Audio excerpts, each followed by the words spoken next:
పని చేయాలన్న చిత్తశుద్ధి, ప్రజలకు సేవ చేయాలన్న సంకల్పం ఉండాలే కానీ ప్రభుత్వాలు అద్భుతాలు చేయవచ్చని ఆంధ్రప్రదేశ్లోని తెలుగుదేశం కూటమి ప్రభుత్వం రుజువు చేస్తోంది.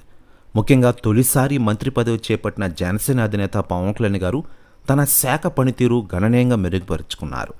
ఆంధ్రప్రదేశ్ ఉప ముఖ్యమంత్రి పవన్ కళ్యాణ్ గారు నిర్వహిస్తున్న పంచాయతీరాజ్ శాఖ ప్రపంచ రికార్డు సాధించింది. ఆంధ్రప్రదేశ్ పంచాయతీరాజ్ శాఖ ఒకే రోజు 13,326 గ్రామ సభలు నిర్వహించి ప్రపంచ రికార్డు సాధించింది. వరల్డ్ రికార్డ్స్ యూనియన్ ఆంధ్రప్రదేశ్ ప్రభుత్వం సాధించిన ఈ ఘనతను గుర్తించింది. ఆ యూనియన్ ప్రతినిధులు సోమవారం హైదరాబాద్లో జరిగిన ఓ కార్యక్రమంలో ఆంధ్రప్రదేశ్ పంచాయతీరాజ్ శాఖ మంత్రి పవన్ కళ్యాణ్ గారికి ఒక సర్టిఫికేట్, మెడల్ బహూరించిన విషయం మనకందరికీ తెలిసిందే. ప్రస్తుతం ఈ వీడియోలు నెట్టింట్లో వైరల్ అవుతున్న విషయం తెలిసిందే. ఇక ఇదిలా ఉండగా పవన్ కళ్యాణ్ గారి గురించి మాజీ ఎమ్మెల్యేలు, మాజీ ఎంపీలు స్పందిస్తున్న విషయం మనకందరికీ తెలిసిందే.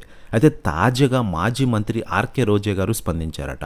ఆమె మాట్లాడుతూ పవన్ కళ్యాణ్ గారు గ్రేట్ పర్సన్, తొలిసారి ఉప ముఖ్యమంత్రి అయినా ఆయన మంత్రిగా బాధ్యతలు చేపట్టినుంచి ఆంధ్రప్రదేశ్ రాష్ట్ర అభివృద్ధి ముందుకు వెళ్తోంది. ముఖ్యంగా ఇటీవలే మెడల్ సాధించారు. ఇది చాలా గ్రేట్.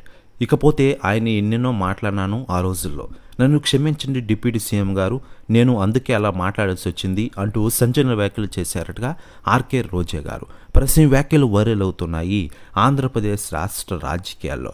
ఇక ఇదిలా ఉండగా ఆంధ్రప్రదేశ్లో తెలుగుదేశం కూటమి ప్రభుత్వం కొలువుదీరి పంచాయతీరాజ్ శాఖ మంత్రిగా పవన్ కళ్యాణ్ గారు పదవీ బాధ్యతలు స్వీకరించి పూర్తిగా 100 రోజులు కూడా కాలేదు. 100 రోజుల్లోపే ఒకే రోజు 13,326 గ్రామ సభలు నిర్వహించి ప్రపంచ రికార్డు సాధించడం విశేషంగా చెప్పుకోవచ్చు.